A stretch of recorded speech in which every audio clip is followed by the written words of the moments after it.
there, welcome back to another Blue Yonder video. Today's video is about this, my Honda CBR 900 RRV Fireblade, and specifically about the 5 things that I hate about this bike, but also the 5 things that I love about it too. Okay, hate is probably a bit too strong a word. It's more the 5 things that really irritate me about the bike. So let's crack on and get into the video, shall we? Okay then, so hate number 1 is the wristy riding position. This particular bike, it's a sports bike from the 1990s, so obviously it's going to be a fairly dropped riding position. But I find it particularly quite uncomfortable. And if you have a look at one of my previous videos, which is titled Am I Too Old to Ride a Fireblade? You'll see the link for it down in the description. But if you have a look at that, you'll see what I mean about how uncomfortable I find it. But it's particularly an issue for me at urban riding speeds. And as we know, we spend an awful lot of our time riding around in an urban environment. So obviously it's critical. And as I say, I find it particularly uncomfortable. I find the pressure on the wrists at times almost unbearable. And when we're on bumpy, uneven surfaces, that's exacerbated. And around here in Nottinghamshire, where I live, the roads are absolutely appalling. They really are bad. So there you see an example of some of the roads we have to ride on, and the bike really doesn't like it. And if we contrast this with my other bike, my 1996 VFR 750, which is the same era bike, the contrast in comfort is marked. By contrast, the VFR feels so much more comfortable. Okay, number 2 hate is that the bike really only starts working once you get north of 60 miles an hour. Now, for those viewers who are outside the UK, 60 miles an hour is actually quite significant, because that is the national speed limit on single carriageway roads in the UK. And below 50 or 60, the bike just feels plain awkward and hard work. So when Tadeo Baba was designing the bike, his design philosophy was total control. And that was total control at sports bike speeds. So it's probably not surprising that the bike actually feels so much better the faster you go. The faster you go, the harder you push it, the better this bike responds. Which leads neatly on to hate number 3. You're on a Fireblade. They're designed to be ridden fast. They're designed to be thrown hard into corners, aren't they? Well, yeah, they are. The bike's got an aura, it's got a reputation, and to a certain extent, you almost feel obliged to live up to that reputation.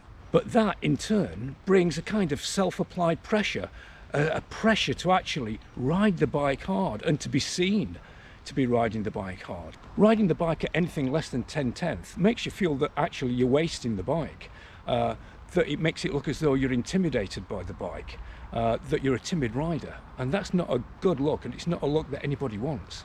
Okay, hate number 4, and you knew I was going to get to this eventually, didn't you? It's the 16-inch front wheel.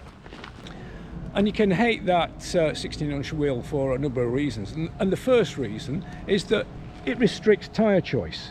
The number of 16-inch tyres, front tyres, is pretty limited. I'm running Bridgestone's BT 016s, and they seem to suit the bike pretty well. And before everybody says, yeah, but Alan, you can swap it out for another Honda 17-inch front wheel, say a CBR 600, they're regularly talked about on the forums. Yeah, I know you can do that, but I like to keep my bike standard, so for me it's not an option. The other thing about the 16-inch, of course, is that it makes the bike turn in really quickly. And this can be a good thing. In fact, if you've got a perfect road surface, it's a very good thing, because it makes the bike's handling really razor sharp. And as I say, that's great providing you're on a nicely surfaced road. But as we've alluded to earlier, around here in this neck of the woods, that's certainly not the case.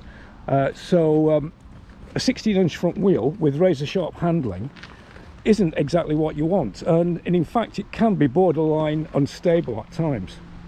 The 5th and final hate is the clutch. By modern bike standards, the clutch is quite heavy, and the fact that it's cable operated doesn't help, and certainly the fact that it didn't come with adjustable span levers didn't help either. And this can make it feel, as I say, quite difficult to be precise, particularly again at slow speeds in urban environments. The gearbox also isn't as good as it could be, and precise changes are quite tricky to actually achieve.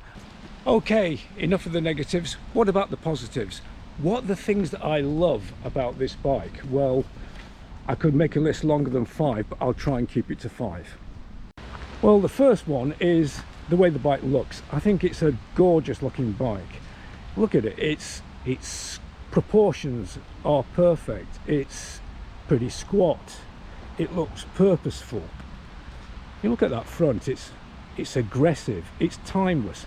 And I think in this red, white and black with a little bit of blue purple thrown in colour scheme, I think it looks absolutely superb.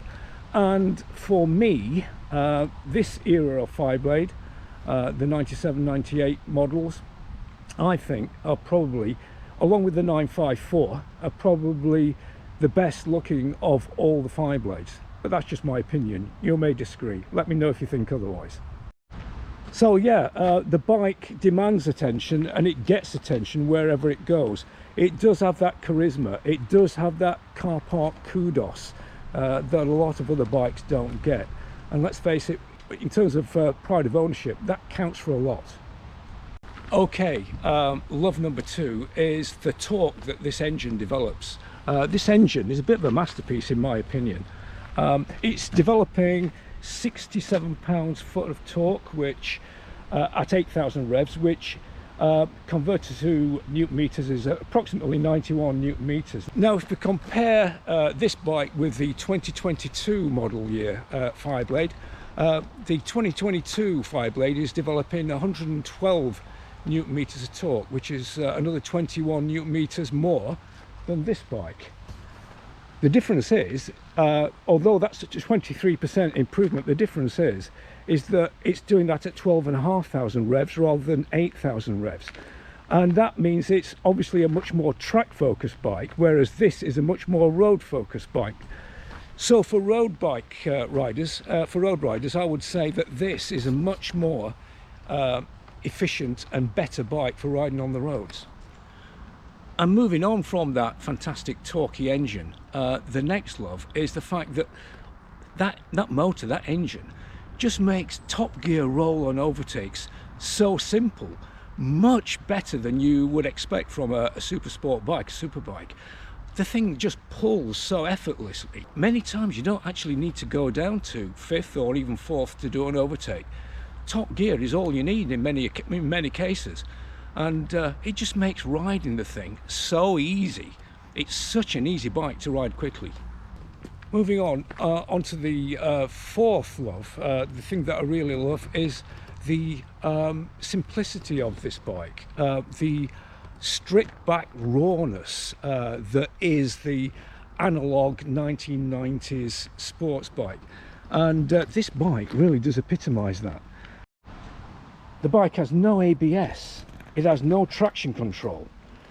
Traction control comes via the rider and his ability, or her ability, to actually use the throttle in a smooth manner.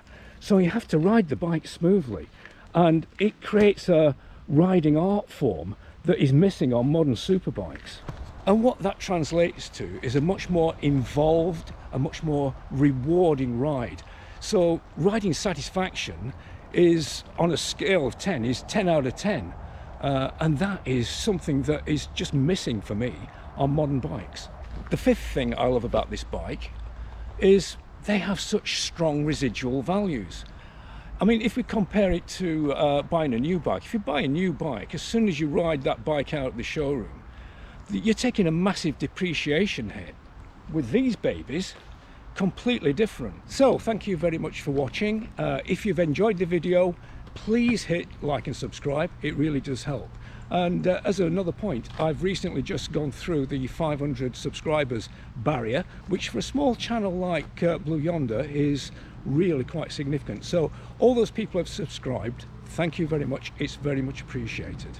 So okay, until the next time, please remember, keep it shiny side up, and I'll speak to you again soon. Bye for now.